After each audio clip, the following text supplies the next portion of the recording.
गौतम बुद्ध अपने शिष्यों के साथ एक गांव में पहुंचे। गांव में बीमारी फैली हुई थी। लोग बीमारियों से परेशान थे और इलाज की कोई उम्मीद नहीं थी। जब बुद्ध गांव में पहुंचे तो लोग उनसे मदद की गुहार लगाने लगे।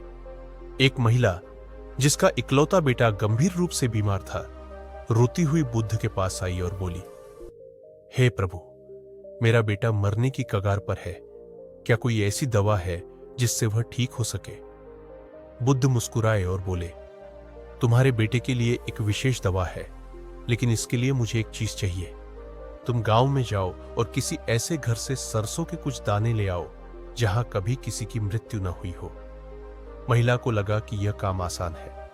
वह तुरंत गांव में निकल पड़ी और घर घर जाकर सरसों के दाने मांगने लगी।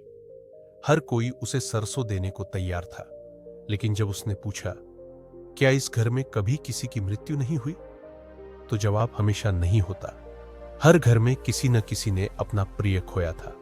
किसी के माता पिता, किसी के भाई बहन, तो किसी के बच्चे। धीरे धीरे महिला को एहसास हुआ कि मृत्यु जीवन का एक स्वाभाविक हिस्सा है। कोई भी इससे अछूता नहीं है। वह रोते हुए बुद्ध के पास लौटी और बोली, हे प्रभु, मैं समझ गई कि मृत्यु अटल है और इस संसार में कोई भी अमर नहीं है। मुझे अब इस सत्य का बोध हो गया है। बुद्ध ने मुस्कुराते हुए कहा, जिस प्रकार मृत्यु अटल है, उसी प्रकार दुख भी जीवन का हिस्सा है, लेकिन इसका उपचार है धैर्य, समझ और करुणा।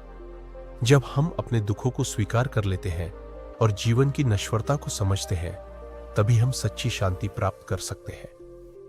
महिला ने अपने बेटे की मृत्यु को सहज रूप से स्वीकार किया और ध्यान तथा ज्ञान के मार्ग पर चल पड़ी। गांव के अन्य लोग भी इस सत्य को समझने लगे और धीरे धीरे उनकी पीड़ा कम होती गई। महिला अब पहले जैसी नहीं रही। वह जो पहले अपने बेटे की मृत्यु पर विलाप कर रही थी, अब शांत थी। उसके मन में एक नया प्रकाश आ चुका था। उसने बुद्ध से प्रार्थना की, हे प्रभु, मुझे अपने शिष्य के रूप में स्वीकार करें। मैं भी सत्य की खोज में आपका अनुसरण करना चाहती हूं। बुद्ध ने करुणा से उसे देखा और बोले, संसार में दुख हर किसी को मिलता है, लेकिन ज्ञान और धैर्य से ही उसका समाधान संभव है। अगर तुम सच में शांति चाहती हो तो करुणा और ध्यान के मार्ग पर चलो। महिला ने बुद्ध की शिक्षा को अपना लिया और उनके साथ रहने लगी। वह अब अपने दुख को अपने तक सीमित नहीं रखती थी, बल्कि अन्य दुखी लोगों की मदद करने लगी। गांव के अन्य लोग भी उससे प्रेरित हुए और उन्होंने भी अपने दुखों को समझना शुरू कर दिया। धीरे धीरे गांव का माहौल बदलने लगा। जहां पहले लोग बीमारी और मृत्यु से डरते थे, अब वे इसे जीवन का एक हिस्सा मानकर धैर्य और सहानुभूति के साथ आगे बढ़ने लगे। कुछ दिनों बाद गांव के कुछ अन्य लोग बुद्ध के पास आए और बोले, हे तथागत, क्या संसार में ऐसा कोई उपाय है जिससे हम हमेशा स्वस्थ रह सके और हमें कोई रोग न लगे? बुद्ध मुस्कुराए और बोले, इस संसार में कोई भी चीज स्थायी नहीं है, न ही शरीर और न ही स्वास्थ्य, लेकिन एक ऐसी दवा है जो न केवल शरीर को स्वस्थ रख सकती है, बल्कि मन को भी शुद्ध कर सकती है। गांव वाले उत्सुकता से पूछने लगे, हे प्रभु, वह कौन सी दवा है? बुद्ध ने उत्तर दिया, संतुलित आहार, नियमित ध्यान, सादा जीवन और करुणा, यही सबसे बड़ी दवा है। यदि कोई व्यक्ति सच्चे मन से इन 4 चीजों का पालन करे तो न केवल उसका शरीर स्वस्थ रहेगा, बल्कि उसका मन भी शांत और प्रसन्न रहेगा। गांव वालों ने बुद्ध की इस शिक्षा को अपनाने का निश्चय किया। वे अब भोजन में अधिक सादगी बरतने लगे, नकारात्मक विचारों से दूर रहने लगे, ध्यान करने लगे और जरूरतमंदों की मदद करने लगे। धीरे धीरे गांव में बीमारियां कम होने लगी, क्योंकि अब लोग अपने मन और शरीर दोनों का ध्यान रखने लगे थे। बुद्ध के उपदेशों ने पूरे गांव को बदल दिया था। अब वहां न सिर्फ शारीरिक स्वास्थ्य बेहतर हुआ, बल्कि मानसिक शांति भी बढ़ने लगी। यह देखकर बुद्ध मुस्कुराए और अपने शिष्यों से बोले, देखो, यह संसार का नियम है। जब हम अपने विचारों को बदलते हैं, तब हमारा जीवन भी बदल जाता है। यही जीवन की सबसे बड़ी दवा है।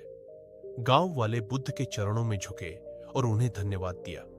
इसके बाद बुद्ध और उनके शिष्य अगले गांव की ओर बढ़ चले, जहां और भी कई लोग थे। जो उनके ज्ञान से जीवन का सच्चा मार्ग जानना चाहते थे। बुद्ध के गांव छोड़ने के बाद भी उनकी शिक्षाएं लोगों के हृदय में जीवित रही। लोग अब पहले की तरह बीमारी और मृत्यु को लेकर भयभीत नहीं होते थे। वे जान चुके थे कि शरीर नश्वर है, लेकिन मन को शुद्ध और संतुलित रखकर जीवन को सार्थक बनाया जा सकता है। गांव में अब एक नई ऊर्जा थी। लोग ध्यान करने लगे थे, वे संतुलित भोजन करने लगे थे, और सबसे महत्वपूर्ण बात, वे करुणा और प्रेम से एक दूसरे की मदद करने लगे थे। कुछ वर्षों बाद उसी गांव में एक नई बीमारी फैली। यह रोग पहले से भी अधिक घातक था और लोग फिर से घबरा गए। उन्होंने बुद्ध को याद किया और उनके पास संदेश भेजा। जब यह संदेश बुद्ध तक पहुंचा तो वे अपने शिष्यों के साथ फिर से गांव लौट आए। गांव में आते ही बुद्ध ने देखा कि लोग पहले से अधिक भयभीत थे। बीमारी के कारण कई लोग मर चुके थे और बाकी लोग असहाय महसूस कर रहे थे। बुद्ध के आते ही गांव वाले उनके पास दौड़कर आए और बोले, हे प्रभु, इस बार की बीमारी पहले से भी भयानक है, हम क्या करें? बुद्ध ने गांव के एक पेड़ के नीचे बैठते हुए कहा, डर ही सबसे बड़ी बीमारी है। डर मन को कमजोर कर देता है, और जब मन कमजोर हो जाता है तो शरीर भी जल्दी बीमार हो जाता है। यदि तुम इस बीमारी को हराना चाहते हो तो सबसे पहले अपने भय को समाप्त करो। गांव वालों को यह सुनकर आश्चर्य हुआ। वे सोचने लगे कि डर को कैसे समाप्त किया जाए। तब बुद्ध ने एक और उपाय बताया। इस बार की बीमारी का संबंध केवल शरीर से नहीं, बल्कि मन से भी है। इसलिए तुम्हें न केवल अपने शरीर की देखभाल करनी होगी, बल्कि अपने विचारों को भी शुद्ध रखना होगा। बुद्ध द्वारा बताई गई सर्वश्रेष्ठ दवा गांव वाले बुद्ध से पूछने लगे, हे प्रभु, कृपया हमें वह दवा बताइए जिससे यह बीमारी समाप्त हो सके।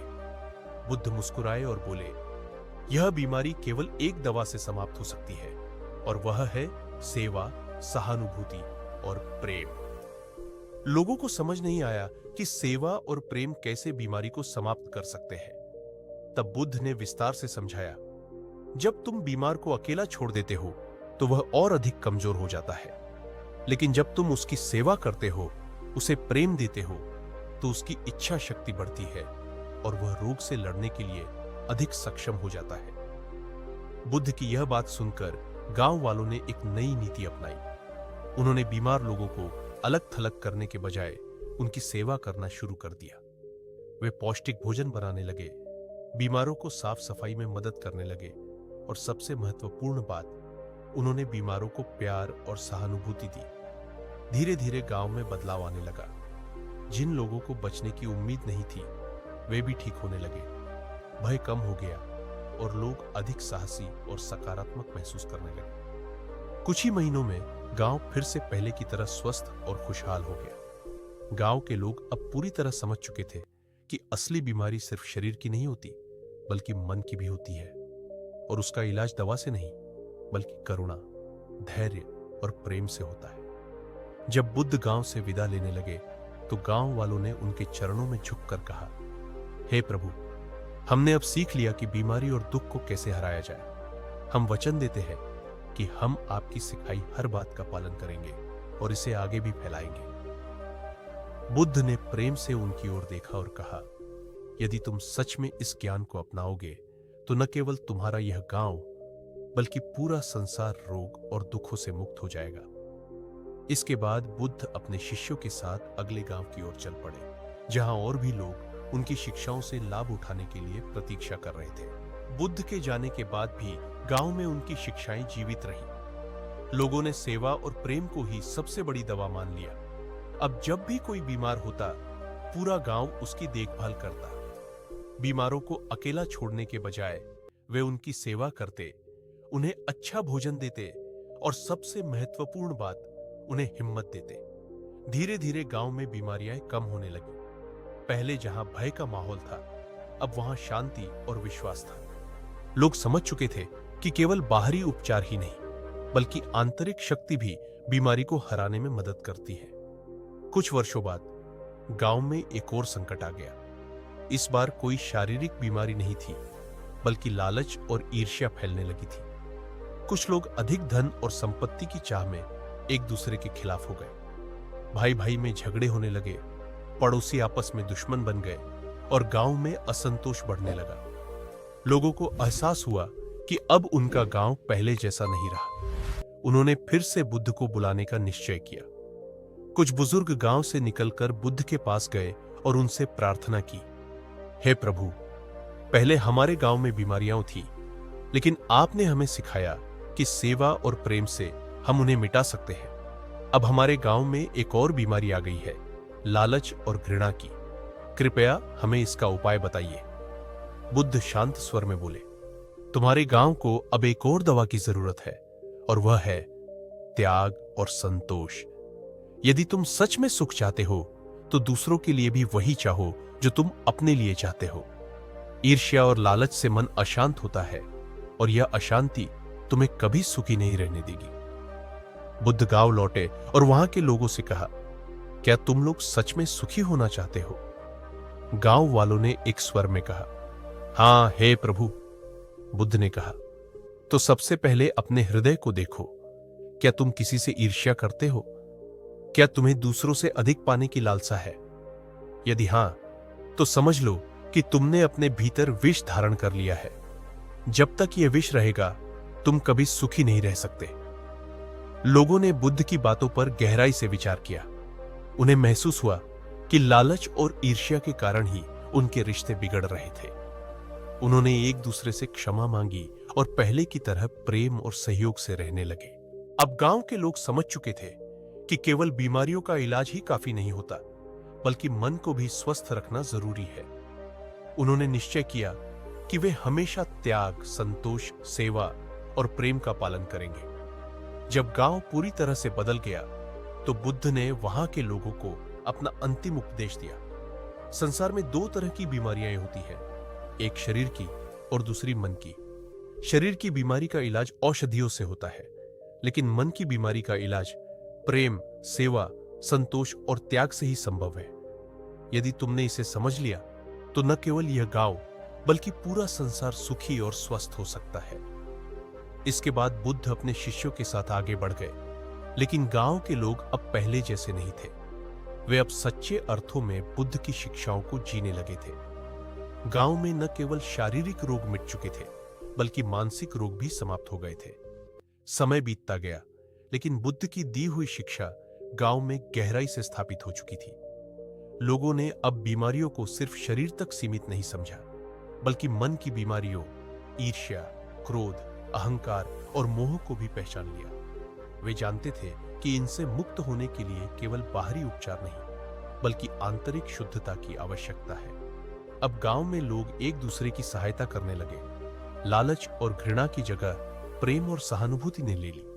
गांव में कोई भूखा नहीं सोता था, कोई अकेला नहीं रहता था, और कोई अपने दुखों से अकेले नहीं लड़ता था। यह गांव अब बुद्ध की शिक्षाओं का जीवंत उदाहरण बन गया था। एक दिन एक युवा साधु गांव में आया। गांव का सौहार्दपूर्ण वातावरण देखा और अचरज में पड़ गया। उसने बुजुर्गों से पूछा, मैंने कई गांवों की यात्रा की, लेकिन इस गांव की शांति और एकता कहीं और नहीं देखी। तुम लोगों ने यह कैसे किया? गांव के एक वृद्ध व्यक्ति ने उत्तर दिया, यह सब भगवान बुद्ध की शिक्षाओं का प्रभाव है। उन्होंने हमें सिखाया कि केवल बाहरी बीमारियां नहीं होती, बल्कि मन की बीमारियां भी होती हैं, और इनका इलाज दवा से नहीं, बल्कि सही विचारों, सही कर्मों और सही जीवन शैली से होता है। युवक प्रभावित हुआ, लेकिन उसने एक और प्रश्न पूछा, लेकिन संसार तो अभी भी दुखों से भरा है। क्या तुमने कभी सोचा कि क्या यह शिक्षाएं पूरे संसार को बदल सकती है? गांव के लोग थोड़े चिंतित हुए, लेकिन फिर उन्होंने बुद्ध की आखिरी सीख को याद किया, यदि एक दीपक जलता है तो उससे कई और दीपक जल सकते हैं। गांव के कुछ युवकों ने निश्चय किया कि वे भी बुद्ध की शिक्षाओं को आगे फैलाएंगे। उन्होंने सोचा, अगर हम बदल सकते हैं तो बाकी दुनिया भी बदल सकती है। अगर हम इस ज्ञान से मुक्त हुए हैं तो हमें इसे औरों तक भी पहुंचाना चाहिए। अब गांव के लोग पड़ोसी गांवों में जाने लगे। वे वहां बीमारों की सेवा करते, गरीबों को भोजन कराते, लोगों को ध्यान और करुणा की शिक्षा देते। धीरे धीरे बुद्ध की शिक्षाएं फैलने लगीं और आसपास के गांवों में भी बदलाव आने लगा। कुछ ही वर्षों में बुद्ध की इस सीख ने कई गांवों को बदल दिया। पहले जहां ईर्ष्या, क्रोध और अशांति थी, वहां अब प्रेम, सहयोग और करुणा थी। अब लोग सिर्फ अपने लिए नहीं, बल्कि पूरे समाज के लिए सोचने लगे थे।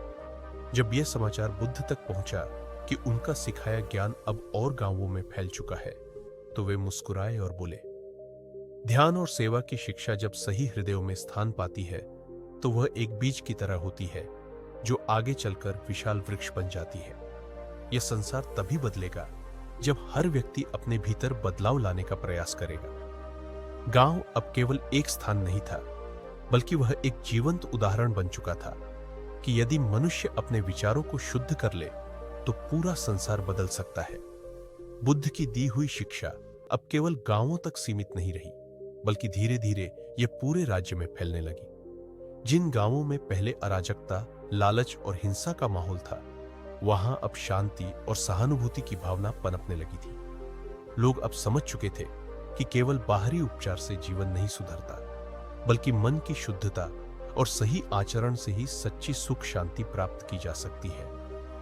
एक दिन बुद्ध के कुछ शिष्य राज्य की राजधानी पहुंचे। वहां का राजा, जो पहले बहुत क्रूर और स्वार्थी था, इन शिष्यों के विचारों से प्रभावित हुआ और स्वयं बुद्ध से मिलने की इच्छा प्रकट की। जब बुद्ध को यह समाचार मिला, तो वे राजधानी की ओर प्रस्थान कर गए।